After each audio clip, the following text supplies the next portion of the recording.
Purely by coincidence and not at all by design, two very important voices have spoken out to say something which has great bearing on the situation of communal harmony or lack of it in India.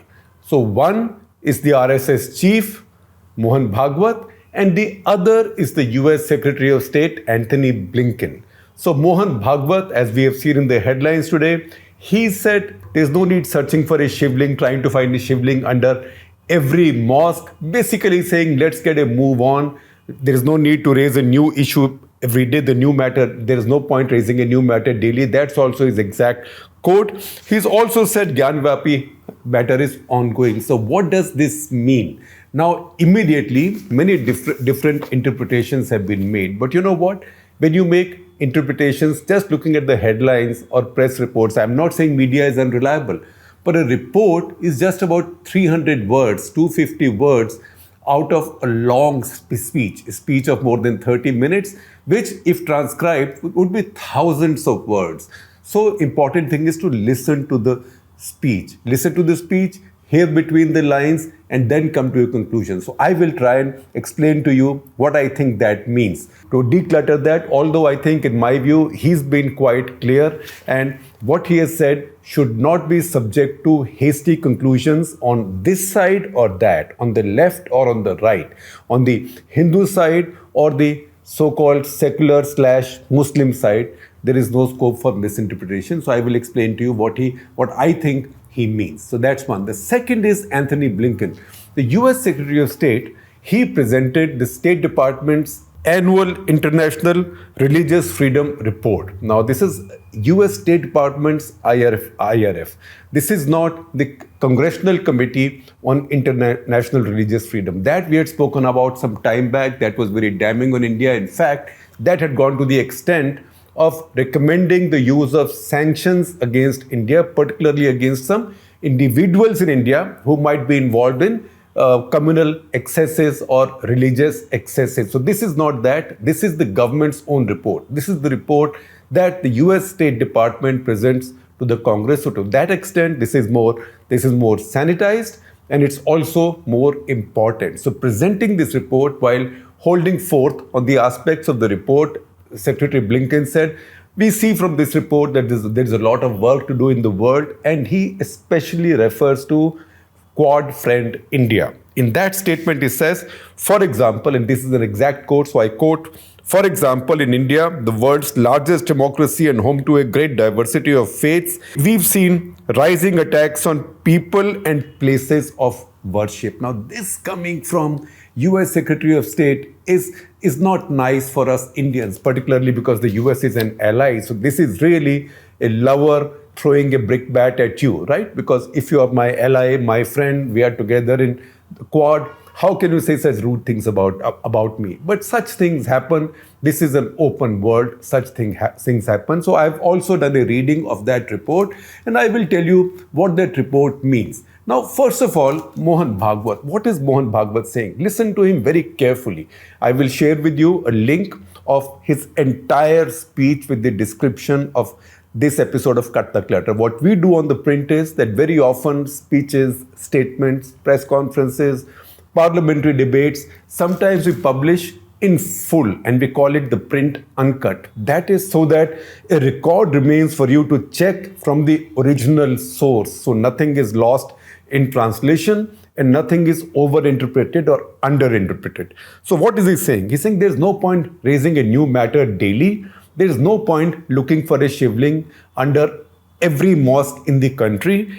Then he says, very importantly, the Gyanvapi matter, this is the Banaras mosque temple issue, Gyanvapi matter is ongoing.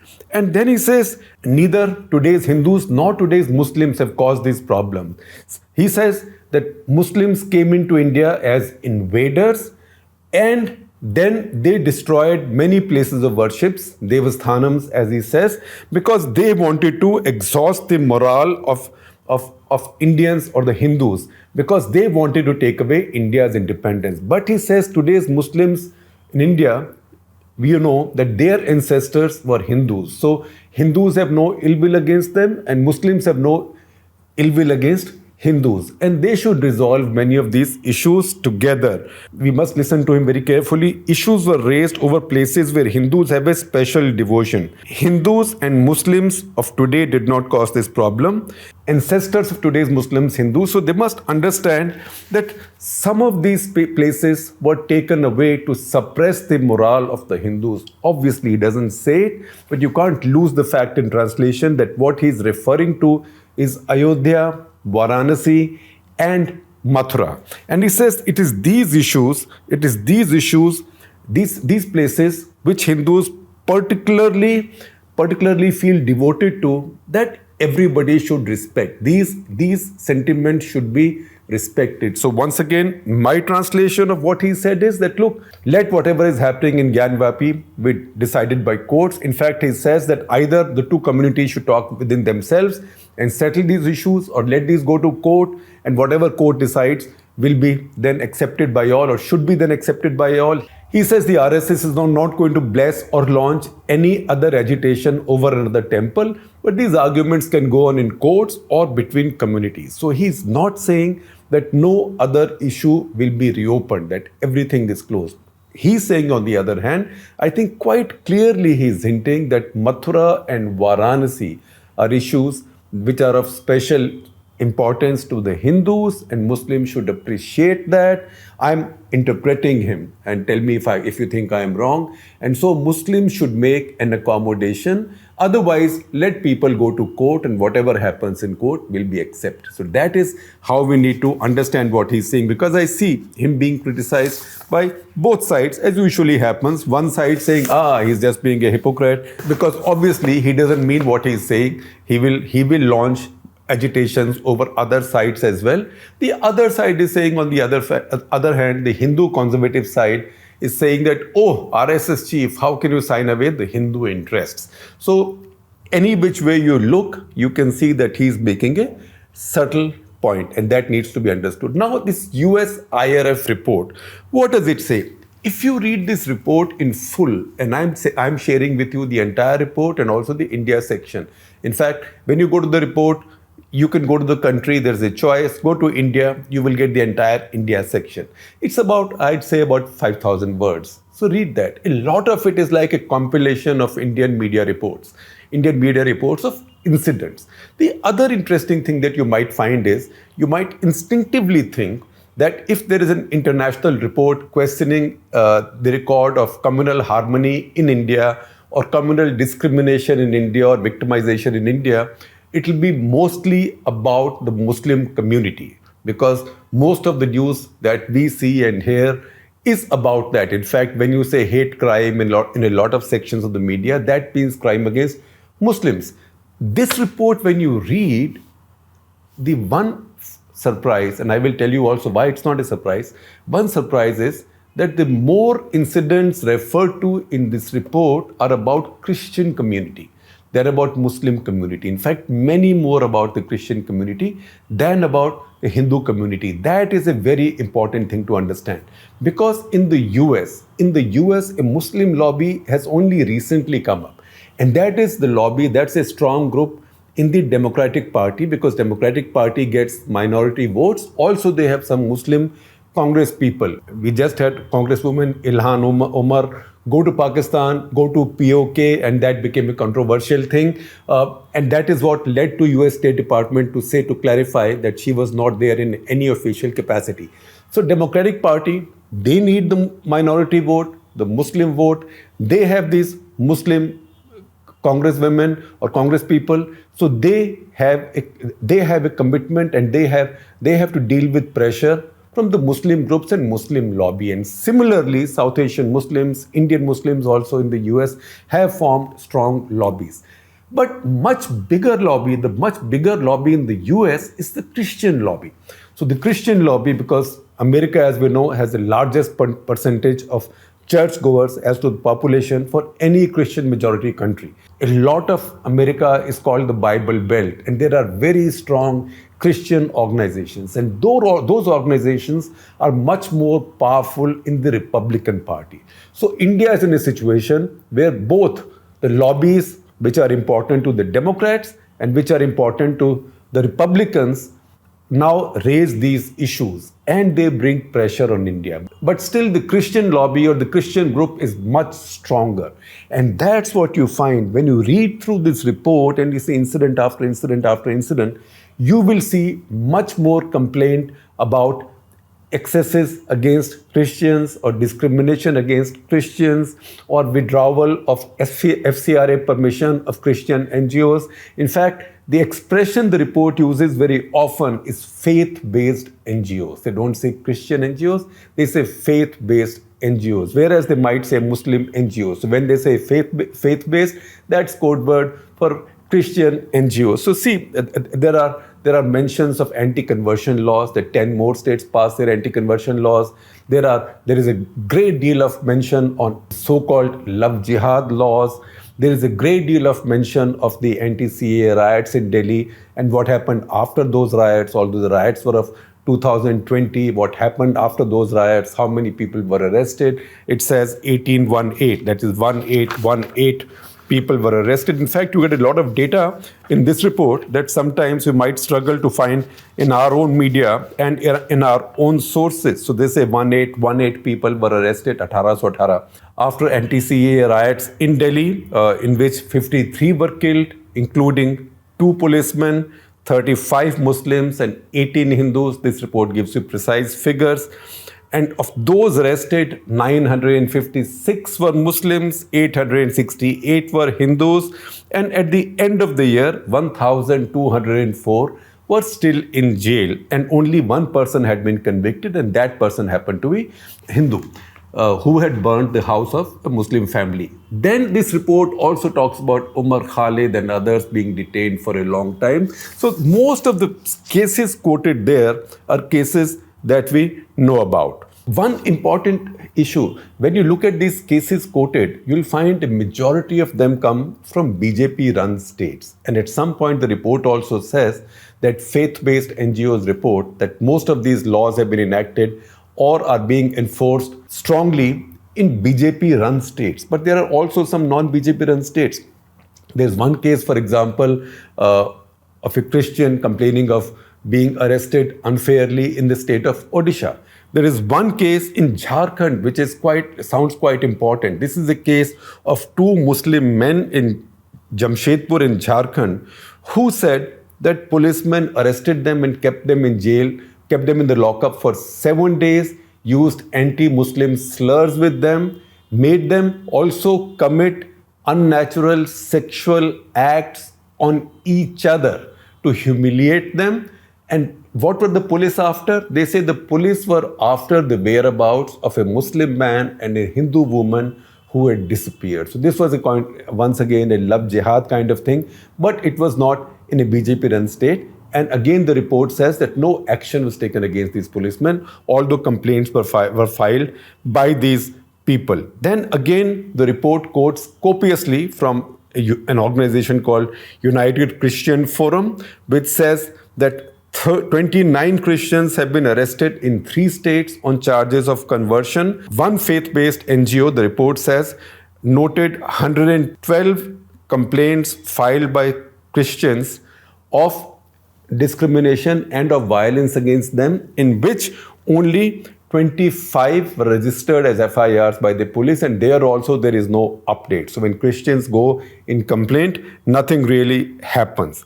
Then they go on to talk about non-Hindus being arrested across the country for what is seen as offensive comments against Hindus and Hinduism. Again, that mention in the report makes it sound like the writers of the report think that non-Hindus are particularly targeted with the use of those laws. Then they mention that amendments in FCRA, the 2020 amendments in Foreign Contributions Regulation Act, those amendments have led to 5,789 NGOs becoming disqualified. So their FCRA clearances are lapsed and they are going through fresh inquiries, diligence, etc. And they also mention that lots of faith-based NGOs, again Christian NGOs, faith-based means Christian, faith-based NGOs have had their FCRA withheld. They say Government of India says it's only being done to improve governance, but it looks like something else. Then they say some states like Assam, Karnataka, they have very strong anti-cattle slaughter laws.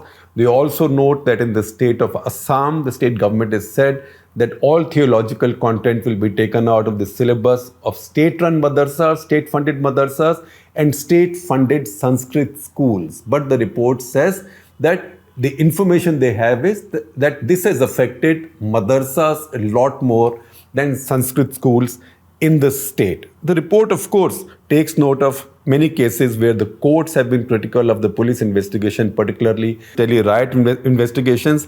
And they also quote many other BJP politicians, including chief ministers from many states, Haryana, Assam, Madhya Pradesh, and many places. Then they also say that their faith-based NGOs also report that killing, quote-unquote, killings, assault, intimidation have gone on and gone up throughout the year. Once again, they say that UCF, that is the United Christian Forum, they have said that 486 incidents of violence or intimidation took place against Christians in 2021 compared to 2079 in 2020. Once again, they quote a Catholic news agency called Agenzia Fides, Agenzia